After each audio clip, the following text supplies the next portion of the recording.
NCERT classics history. इससे पिछले video में अध्याय 6 पढ़े थे और इस वीडियो में अध्याय 7 पढ़ेंगे। अशोक एक अनोखा सम्राट जिसने युद्ध का त्याग किया। रोशन के रुपए। जन्मदिन पर रोशन को दादाजी से करक नोट मिले। उसने उन्हें अपने हाथ में दबा रखा था। उसे एक नया सीडी खरीदने का बहुत मन था, लेकिन साथ ही वह बिल्कुल नए करक नोटों को देखना और छूकर महसूस करना चाहते थे। तभी उसने पाया कि सभी नोटों में दाहिनी तरफ गांधी जी का मुस्कुराता चेहरा बना हुआ था और बाईं तरफ छोटे छोटे शेर चित्रित थे। उसने सोचा, आखिर यहाँ शेर क्यों बने हुए हैं? एक बहुत बड़ा राज्य, एक साम्राज्य। हम जिन शेरों के चित्र रुपयों पैसों पर देखते हैं उनका एक लंबा इतिहास है। उन्हें पत्थरों को काटकर बनाया गया और फिर उन्हें सारनाथ में एक विशाल स्तंभ पर स्थापित किया गया था। इतिहास के महानतम राजाओं में से एक अशोक के निर्देश पर इसके जैसे कई स्तंभों और पत्थरों पर अभिलेख उत्कीर्ण किए गए। इसके पहले कि हम यह जाने कि इन अभिलेखों में क्या लिखा है, यह समझने की कोशिश करें कि उनके राज्य को साम्राज्य क्यों कहा जाता है। अशोक जिस साम्राज्य पर शासन करते थे उसकी स्थापना उनके दादा चंद्रगुप्त मौर्य ने लगभग 2300 साल पहले की थी। चाणक्य या कौटिल्य नाम के एक बुद्धिमान व्यक्ति ने चंद्रगुप्त की सहायता की थी। चाणक्य के कई विचार हमें अर्थशास्त्र नाम की किताब में मिलते हैं। वंश क्या है? जब एक ही परिवार के कई सदस्य एक के बाद एक राजा बनते हैं तो उन्हें एक ही वंश का कहा जाता है। मौर्य वंश में 3 महत्वपूर्ण राजा हुए: चंद्रगुप्त, उनका बेटा बिंदुसार और बिंदुसार का पुत्र अशोक। जिन जगहों पर अशोक के शिलालेख मिले हैं उन्हें लाल बिंदुओं से दिखाया गया है। ये सारे इलाके साम्राज्य के भीतर थे। उन देशों के नाम बताए जहां अशोक के अभिलेख मिले हैं। भारत के कौन कौन से राज्य मौर्य साम्राज्य से बाहर थे? साम्राज्य में बहुत से नगर थे। इनमें साम्राज्य की राजधानी पाटलिपुत्र, उज्जैन और तक्षशिला जैसे नगर प्रमुख थे। तक्षशिला उत्तर पश्चिम और मध्य एशिया के लिए आने जाने का मार्ग था। दूसरी तरफ उज्जैन उत्तरी भारत से दक्षिणी भारत जाने वाले रास्ते में पड़ता था। शायद नगरों में व्यापारी, सरकारी अधिकारी और शिल्पकार रहा करते थे। साम्राज्य के बहुत बड़े क्षेत्रों में किसान और पशुपालकों के गांव बसे हुए थे। मध्य भारत जैसे इलाकों में ज़्यादातर हिस्सा जंगलों से भरा हुआ था। वहां पर लोग फल फूल का संग्रहण और जानवरों का शिकार करके जीविका चलाते थे। साम्राज्य के अलग अलग इलाकों में लोग भिन्न भिन्न भाषाएं बोलते थे। वे लोग शायद अलग अलग प्रकार का भोजन करते थे और यहाँ तक कि अलग अलग किस्म की पोशाक भी पहनते थे। राज्य साम्राज्य से कैसे भिन्न है? चूँकि साम्राज्य राज्यों से बड़े होते हैं और उनकी रक्षा के लिए बड़ी सेनाओं की ज़रूरत होती है, इसलिए सम्राटों को राजाओं की तुलना में ज़्यादा संसाधनों की ज़रूरत होती है। इसी कारण उन्हें बड़ी संख्या में कर इकट्ठा करने वाले अधिकारियों की ज़रूरत होती है। साम्राज्य का प्रशासन। चूँकि मौर्य साम्राज्य बहुत बड़ा था, इसलिए अलग अलग हिस्सों पर अलग अलग ढंग से शासन किया जाता था। पाटलिपुत्र और उसके आसपास के इलाकों पर सम्राट का सीधा नियंत्रण था। इसका मतलब यह हुआ कि इस इलाके के गांव और शहरों के किसानों, पशुपालकों, शिल्पकारों और व्यापारियों से कर इकट्ठा करने के लिए राजा अधिकारियों की नियुक्ति करता था। जो राजा के आदेशों का उल्लंघन करते थे, अधिकारी उनको सजा भी देते थे। इनमें से कई अधिकारियों को वेतन भी दिया जाता था। संदेहवाहक एक जगह से दूसरी जगह घूमते रहते थे और राजा के जासूस अधिकारियों के कार्यकलाप पर नजर रखते थे। इन सब के ऊपर सम्राट था, जो राज परिवार एवं वरिष्ठ मंत्रियों की सहायता से सब पर नियंत्रण रखता था।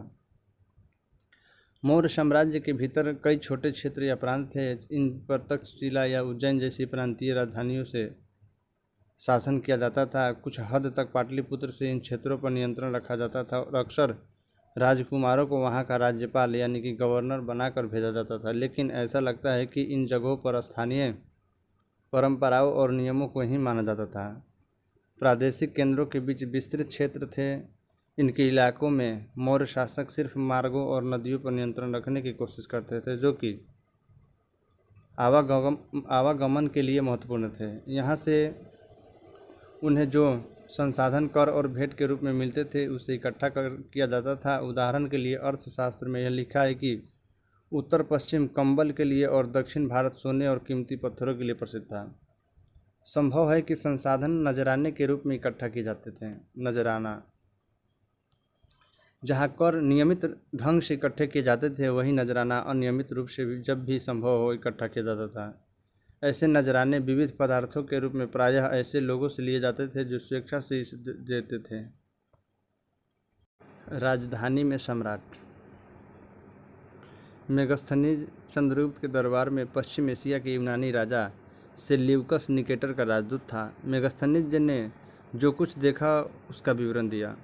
यहाँ हम उसके विवरण का एक अंश दे रहे हैं। सम्राट का जनता के सामने आने के अवसरों का शोभा यात्रा के रूप में जश्न मनाया जाता है। उन्हें एक सोने की पालकी में ले जाया जाता है। उनके अंगरक्षक सोने और चांदी से अलंकृत हाथियों पर सवार रहते हैं। कुछ अंगरक्षक पैरों को लेकर चलते हैं। इन पैरों पर प्रशिक्षित तातों का एक झुंड रहता है जो सम्राट के सिर के चारों तरफ चक्कर लगाता रहता है। राजा सामान्यतः हथियार बंद महिलाओं से घिरे होते हैं। वे हमेशा इस बात से डरे रहते हैं कि कहीं कोई उनकी हत्या करने की कोशिश ना करे। उनके खाना खाने के पहले खास नौकर उस खाने को चखते हैं। वे लगातार 2 रात एक ही कमरे में नहीं सोते थे। और पाटलिपुत्र, आधुनिक पटना के बारे में। यह एक विशाल और खूबसूरत नगर है। यह एक विशाल प्राचीर से घिरा है जिसमें 570 बुर्ज और 64 द्वार है। 2 और 3 मंजिले वाले घर लकड़ी और कच्ची ईंटों से बने हैं। राजा का महल भी काठ से बना है जिसे पत्थर की नक्काशी से अलंकृत किया गया है। यह चारों तरफ से उद्यानों और चिड़ियों के लिए बसेरों से घिरा हुआ है। और अंत में जंगल वाले इलाके आते हैं। वहाँ रहने वाले लोग काफ़ी हद तक स्वतंत्र थे। उनसे यह उम्मीद की जाती थी कि वे मौर्य पदाधिकारियों के हाथी, लकड़ी, मधु और मोम जैसी चीज़ें लाकर दें। अशोक एक अनोखा सम्राट। अशोक मौर्य वंश के सबसे प्रसिद्ध शासक थे।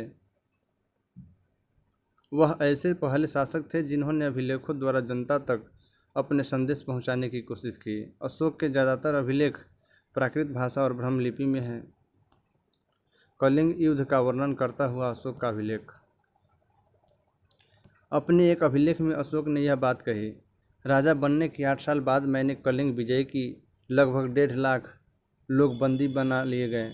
1 लाख से भी ज़्यादा लोग मारे गए। इससे मुझे अपार दुख हुआ। क्यों? जब किसी स्वतंत्र देश को जीता जाता है तो लाखों लोग मारे जाते हैं और बहुत सारे बंदी बनाए जाते हैं। इसमें ब्राह्मण और श्रमण भी मारे जाते हैं। जो लोग अपने सगे संबंधी और मित्रों को बहुत प्यार करते हैं और दासों और मृतकों के प्रति दयावान होते हैं, वे भी युद्ध में या तो मारे जाते हैं या अपने प्रियजनों को खो देते हैं। इसलिए मुझे पश्चाताप हो रहा है।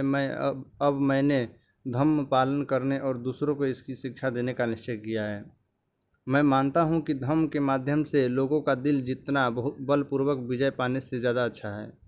मैं यह अभिलेख भविष्य के लिए एक संदेश के रूप में इसलिए उत्कीर्ण कर रहा हूँ कि मेरे बाद मेरे बेटे और पोते भी युद्ध ना करें। इसके बदले उन्हें यह सोचना चाहिए कि धम्म को कैसे बढ़ाया जाए।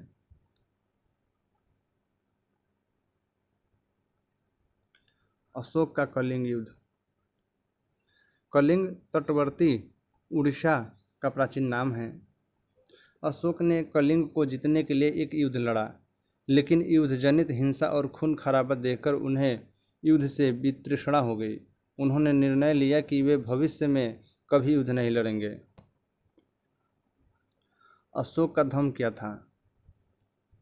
अशोक के धम्म में किसी देवता की पूजा अथवा किसी कर्मकांड की आवश्यकता नहीं थी। उन्हें लगता था कि जैसे पिता अपने बच्चों को अच्छे व्यवहार की शिक्षा देते हैं, वैसे ही यह उनका कर्तव्य था कि अपनी प्रजा को निर्देश दे। वे बुद्ध के उपदेशों से भी प्रेरित हुए थे।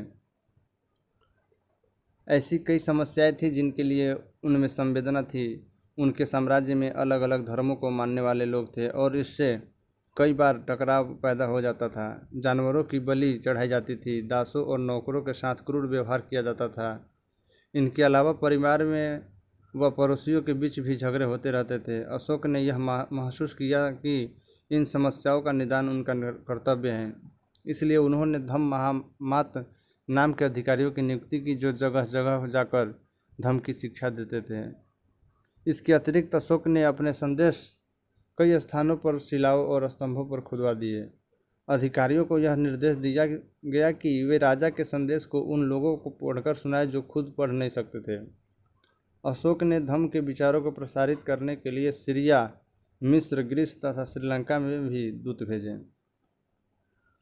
उन्होंने सड़कें बनवाई, कुएं खुदवाए और विश्राम गृह बनवाए। इसके अतिरिक्त उन्होंने मनुष्य और जानवरों की चिकित्सा की भी व्यवस्था की। अपनी प्रजा के लिए अशोक के संदेश। लोग विभिन्न अवसरों पर अनुष्ठान करते हैं। उदाहरण के लिए जब वे बीमार होते हैं, जब उनके बच्चों का विवाह होता है, बच्चों के जन्म पर, और जब यात्रा शुरू करते हैं तब वे तरह तरह के अनुष्ठान करते हैं। ये कर्मकांड किसी काम के नहीं।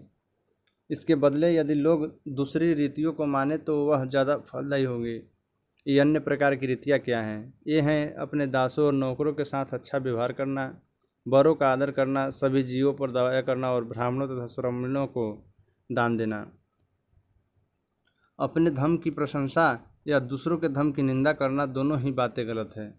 हर किसी को दूसरे धर्म का आदर करना चाहिए। यदि कोई अपने धर्म की बड़ाई और दूसरों के धर्म की बुराई करता है तो वह वास्तव में अपने धर्म को ज़्यादा नुकसान पहुंचा रहा है।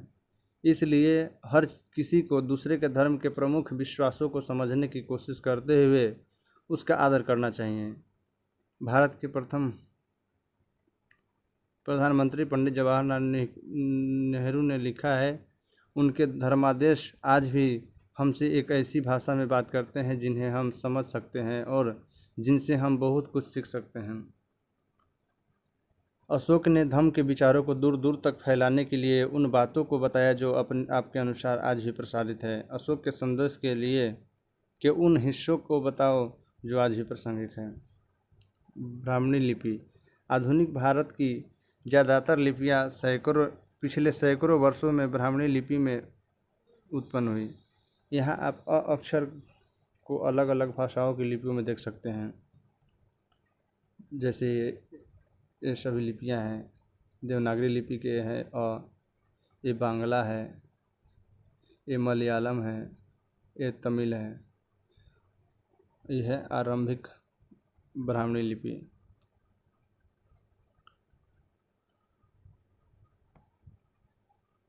अन्यत्र मौर्य साम्राज्य के उभरने से थोड़ा पहले, लगभग 2400 वर्ष पहले, चीन में सम्राटों ने चीन की दीवार का निर्माण शुरू किया।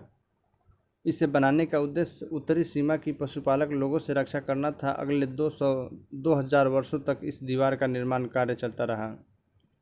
क्योंकि साम्राज्य की सीमाएं बदलती रहीं, यह दीवार लगभग 6400 किलोमीटर लंबी है तथा पत्थर और ईंट से बनी है। इसकी ऊपरी सतह सड़क जैसी चौड़ी है। इस दीवार को बनाने के लिए हजारों लोगों को काम करना पड़ा। हर 100-200 मीटर की दूरी पर इस पर निगरानी के लिए बुर्ज बने हुए हैं। पड़ोसी देशों के प्रति अशोक का रवैया चीनी सम्राटों के रवैये से कैसे भिन्न था?